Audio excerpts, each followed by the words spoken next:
Well, it looks like Buddy's out again, isn't he?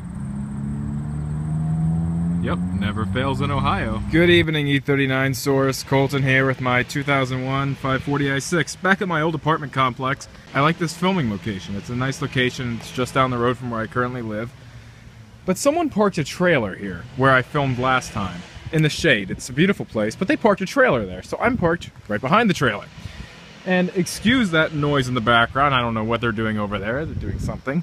But let's focus on this. This is my summer update. The date is July 31st, 2014, and I'm going to give you a quick rundown of what's up with this car. The last time you saw it, I think I was doing tie rods, Timmy Fest, stuff like that. That was a few months ago. And here we are. Car is a little bit dirty right now. I mean, it's not horrible, but there's definitely dirt on it. Definitely needs to be spray wax / washed. Wheels are decently clean right now. They have a little bit of brake dust on them. That's from 5 or 6 days of driving with OEM pads. Nothing I can do about that. That will be cleaned soon. The tires need to be replaced. They will be replaced in the spring. I'm not driving this winter, so I only have a few more months of driving this year. They will be fine. Not doing anything crazy on them, so that's fine. The rears also need to be replaced. Spring update, I had a belt squeak. I needed tie rods. I had different wheels on the car. What else was different? There was a few other things. Oh, front wheel bearings needed to be done. All of that has been addressed. The wheels were changed. The front wheel bearings were done.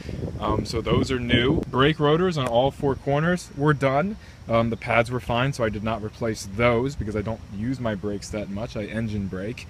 The belt squeak was fixed with a new serpentine belt and a belt tensioner. Still have the same amount of body damage that I had before. Scrape along here, some rust, and dent in the driver's door. The next body work I'm doing is replacing this driver's door. That's coming sometime before fall this year. I'm just in the market looking for a good door in the area in good condition, so I don't have to drive or get it shipped here. So when I finally do find that, I will go ahead and replace that door. Not too worried about it. It bothers me. It bothers everyone.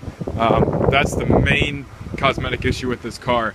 And that will be addressed. I know it looks horrible, but there's not a whole lot I can do about it until I find the right door for the right price. The mechanical that this car really needs done right now are front control arm ball joints and bushings. I've noticed that it's been getting progressively worse since about January. The bushing for the lower control arm on this side, so the straight one that goes in right here, that ball joint had a cracked seal back in the winter. The salt went into the ball joint and destroyed it. So that ball joint's pretty much shot. So what I went ahead and did was a few days ago, I went on eBay and I bought 4 used control arms with hopefully good ball joints. Ball joints last significantly longer than the BMW bushings in the control arms. So I went ahead, bought those 4 control arms in hopes that the ball joints are good. If they're not, I will go ahead and replace them again. But what my plan to do with those control arms is press 4 PowerFlex Black series bushings into those for the actual bushings. I own all 4 PowerFlex bushings already. They are waiting for install. So in the next few weeks, I will go ahead and install the 4 front used control arms with brand new PowerFlex bushings. If the ball joints are good, that'll make the front suspension pretty much perfect and almost completely replaced under my ownership. I need new rear subframe bushings, I believe. I believe everything else back there is okay. I will check that out when I'm doing those bushings, see what else needs to be done back there. But for the most part, the suspension on this car is pretty good, except for the front control arms, which will be handled very soon. Those front wheel bearings definitely helped a little bit. There's no ticking anymore, there's no humming, there's no vibration, except for the ball joint that has failed on that side. Not completely, but it has failed to the point that it's making noise and a bad vibration under certain speeds. Before winter, inside, I will probably be wrapping the C's and B's as well as the rear deck in Alcantara to match the main headliner and the A-pillars. I do not want to buy OEM BMW pillars wrapped in Alcantara because simply the cost is astronomical. So what I'm going to do is wrap them in probably ultra suede or something that looks like Alcantara. Still good quality stuff, a lot better than what's in there now. and that will look and feel much better, and it should match up with the headliner pretty well, because the headliner and the A-pillars are OEM. Floor mats are disgustingly dirty right now. You can see all that stuff that just got tracked into the car. But like I said, the car needs to be vacuumed and cleaned. I still have 2 suspension braces that hook onto the exhaust mount and go out on each side to the rear subframe from an M5 that I repainted, and they are ready for install. I just need to buy the bolts for those and get under there and install those.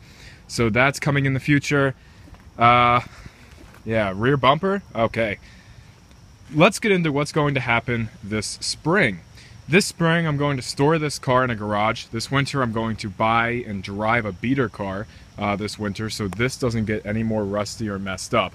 And also, the winters here are harsh. I don't want to have this engine working in -degree weather this year, simply because it's horrible for it. When you start an engine at -15 degrees, it's really bad for it, especially if it doesn't have a block heater, which this does not. So in the spring, once I bring this out of storage, I'm going to install an M5 rear bumper that I actually purchased from Ryan a few months ago when he took it off his M5.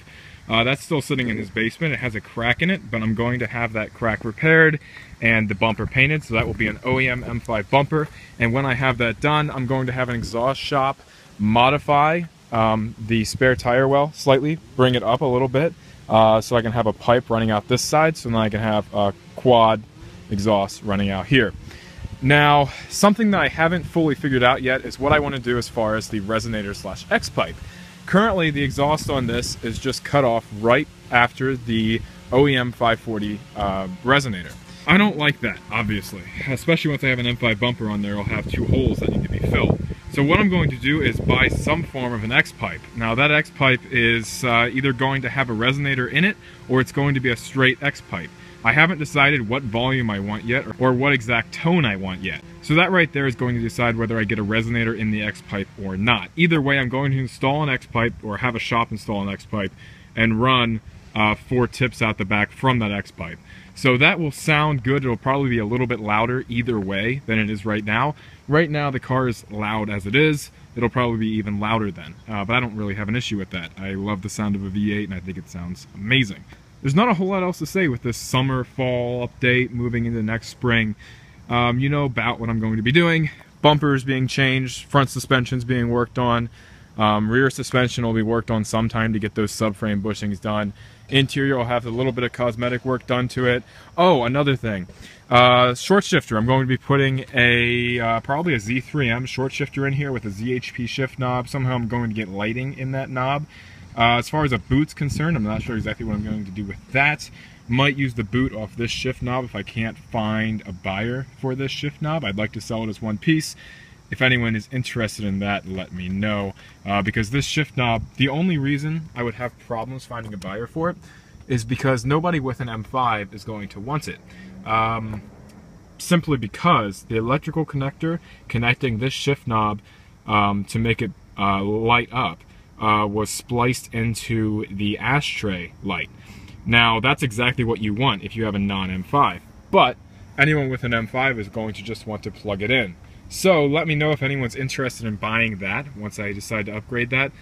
The leather is in good shape. It needs to be conditioned, but other than that, it's in perfect shape.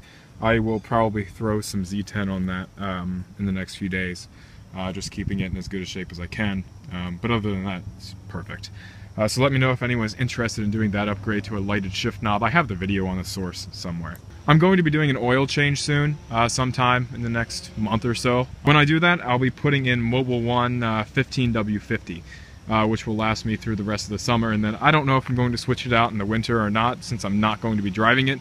I might just let that oil in there, or I might put a thinner oil in. So if I did want to take it out on a nice day, take it out of storage, drive it around for a day to get everything warmed up, I could. So I might put like 5W30 back in there for the winter, just so I can drive it if I need to. Anyways, I will talk to you guys in the next video. Hope you enjoyed. That's the future of the 540. Thanks guys, see you in the next one.